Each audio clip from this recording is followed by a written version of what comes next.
your initial reaction, you were saying that it's almost like Trump was trying to argue the case after it's already been decided. Could you just go a little bit more into detail on it? Well, there was a decision made within the Trump either legal team or Trump himself, who was involved, what we've heard from his own lawyers, he was very involved in the strategy of the defense, that he did not testify. He would not testify. So what we're hearing today was what he would have said if he testified. The reason he didn't testify is what he said was, oh, they could have found something in there and charged me with perjury. Well, is he perjuring himself now, but he's not in court? So we're going to hear, I'm sure, as a result of this remarks from either Michael Cohen or the defense or the prosecution or others, no, sorry, you're wrong.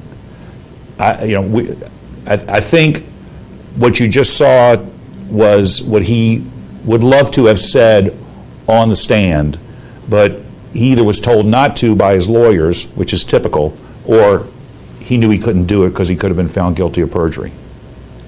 And you're talking about Michael Cohen possibly being able to, he's probably going to have a rebuttal. Mike, I would assume, I mean, if you were working at NBC or the New York Times or anywhere, you'd be calling up Michael Cohen and saying, can we come over and interview you now? Mm-hmm. Michael Cohen was clearly watching this.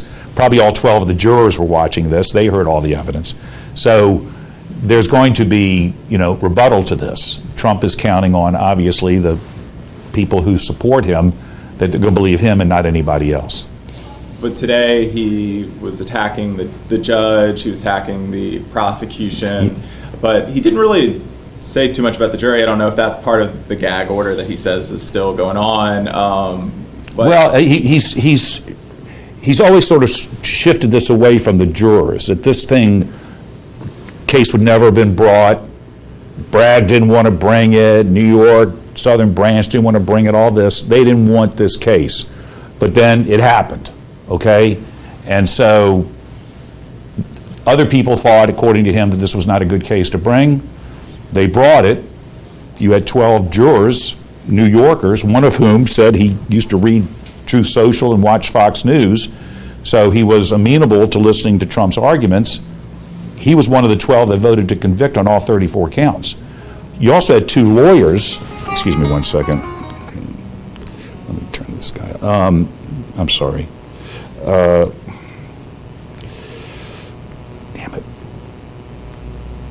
it.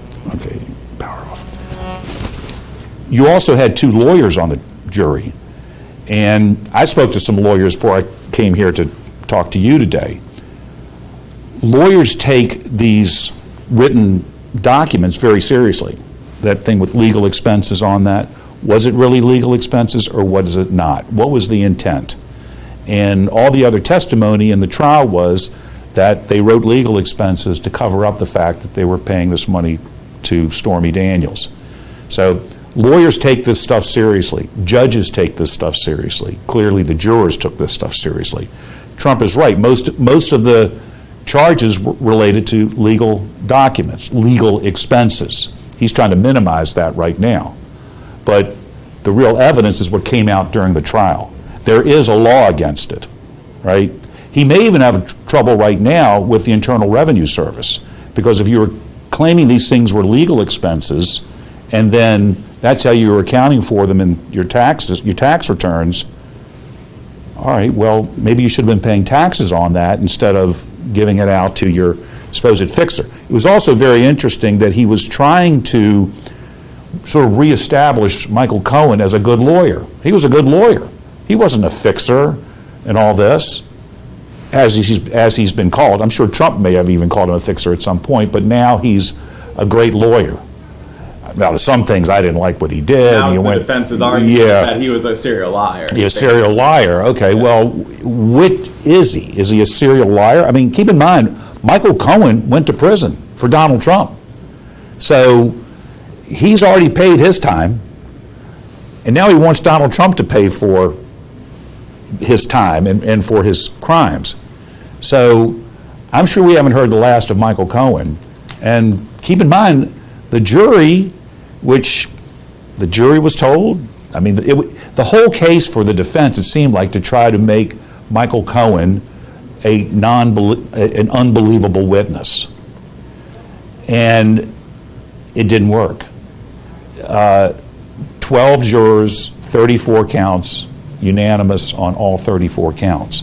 So clearly they believed Michael Cohen. Or even if they didn't really have to believe Michael Cohen because they saw all the documents. It said legal expenses and all this. So they believed what they saw, and the Trump defense did not offer a rebuttal to that, or at least a satisfactory one to avoid the sentence that we saw. So where do we go from here, like legal system-wise? He can appeal, and that's been a talking point amongst his supporters. What's the process? Can you break that down? He will appeal this. Now, first of all, the sentencing is set for July 11th, as we said, 4 days before the Republican convention in Milwaukee. I don't know what the judge is going to do. It's unlikely he's going to give him jail time. The judge has acknowledged during this whole thing that, you're the former president of the United States and you're running for office and this sort of thing. Let's say he fines him or gives him community service or something like that. And Trump can say, would probably still go to the Supreme Court in New York and say, I don't want the sentence to be imposed until we've exhausted all our appeals. And they may say fine, okay? So and again, this is a state case, so it wouldn't go towards the U.S. Right. I don't think you're going to see Donald Trump in prison before either the Republican convention or the election. If that was your goal in life, was to see him in an orange jumpsuit, that's probably not going to happen. So nothing's going to happen. I mean, at worst or best, it's going to be the end of 2025 before anything is imposed on Donald Trump out of this case. Now, there are cases, obviously, everybody's sort of waiting for or hoping never happen, depending on your point of view, in Georgia and in Washington and such related to the election. Those will not be heard prior to the election, and I'm sure Donald Trump probably thinks if he gets elected president, he can make them go away. So that's, I think, the strategy from Trump. Now, the bigger question is, there had been polling that we saw that if he actually gets convicted of a felony, that might change my mind about voting for him.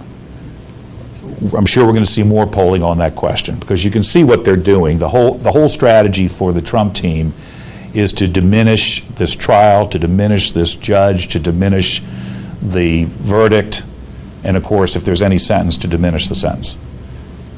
That's what this whole thing is. And it's all political based on getting to November. All you people that support me right now, the 46 or 48% or whatever it is, stick with me. This was an aberration. This was a fix. It was rigged. It was all this. And you can trust I'm still your guy. And that was something else with everyone in the Republican Party who still supports him goes to Twitter yesterday and says similar things. It's rigged, saying that it's politically motivated. They're repeating what he says. Yeah, it's he is their mouthpiece. If they weren't coming after me, they'd be coming after you. Everything that you're seeing is, now, there are a lot of Republican attorney generals, including the one in our state, who have endorsed Donald Trump. They are in office and they took an oath to respect the criminal justice system and the rule of law and all these things. We just saw the criminal justice system in the state of New York operate. Best we could tell, it was 12 jurors, a judge, typical trial. Okay, we heard the evidence. Defense had its chance to put on its witnesses. Prosecution put on its witnesses, made their closing arguments. Here are the charges. We saw what the result was. Now, to say that the criminal justice system is rigged in New York, is it rigged elsewhere? I mean, what is it? Everybody operates under the same sort of oaths to the Constitution of the state of New York or the United States. That's the real critical issue here is it the objective of the Trump campaign or Donald Trump for us to lose our faith in the criminal justice system. That is serious. That is a bedrock of the American experience, is that we can trust the courts to adjudicate charges that are brought by the executive or whatever. So this is really serious. If we're losing faith in a trial in the state of New York, admittedly, New York is not Virginia. I mean, in terms of election results and everything, we know New York is a more liberal state. But there are safeguards put in when you do a trial. Here's a pool of 60 witnesses, a juror. Here's a pool of 60 jurors. Okay, defense, here, okay, prosecution, which ones don't you like? Okay, we're going to strike this one, we're going to keep this one, and you come down to 12 that the defense and the prosecution generally agree on. And then have at it. Present your evidence. You believe these people are capable of separating fact from fiction, and then we have a verdict. That's what we had. And now, to go back and say, this was all rigged. I mean, they know, everybody involved in that case, every lawyer for the defense and the prosecution, the judge, the clerks, the bailiffs, everybody knew they were under the microscope here. So if it was rigged, if anybody had gotten to a juror, for instance, or to the judge or to the lawyers, trust me, we would have heard about it, and we didn't hear about it. Okay. So, is there anything else real quick that you'd like to include? Well, I think it's important to understand, I always tell my friends who are Democrats, and I have friends who are Republicans, I said, at the end of the day, this election is between two people. It's between Biden and Trump. And if Biden is not in office now making the case for his reelection, you can't blame all that on Trump. So they have to, over the next, between now and November, prove that their candidate is worthy of reelection by his performance, despite his age, all these things. So this is the challenge. It's the challenge for the Democrats. The Republicans' convention starts July 15th, my birthday, in Milwaukee. The Democrats are going to be in Chicago right after that. And they have a bad history in Chicago. And, there's so many other issues going on with the Gaza war and all sorts of other things. It could be a real zoo. Both of them could. So, I mean, buckle down, folks, for July when those things happen, and then, leading up to November. I've been around politics now for most of my life. I've never seen anything like this before. And again, not to bring back, though, I mean, the key thing here was the Stormy Daniels hush money thing right before the election in 2016. Well, we could see many other different surprises, similar things like that.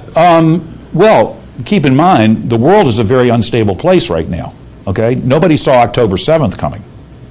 It's changed everything. It's like when George Floyd happened in 2020. Nobody saw that coming, and it changed the world. So things can happen. Nobody saw COVID coming. So anything could happen. China could attack Taiwan, right? The Houthis could sink a tanker out in the Red Sea. I mean, all sorts of things can happen between now and then, which change the dynamic of the world. And of course, Trump will always say, it wouldn't have happened on my watch, right? So, Ukraine wouldn't have happened, Gaza wouldn't have happened. Well, that's really easy to say. But COVID happened during Trump, okay? So you can't say things just don't happen. So how they play out in the election, that's the whole issue. And frankly, usually the incumbent can determine somewhat, obviously, how America reacts to certain things. So it's a long time between now and November. And Donald Trump's legal problems are just one part of that.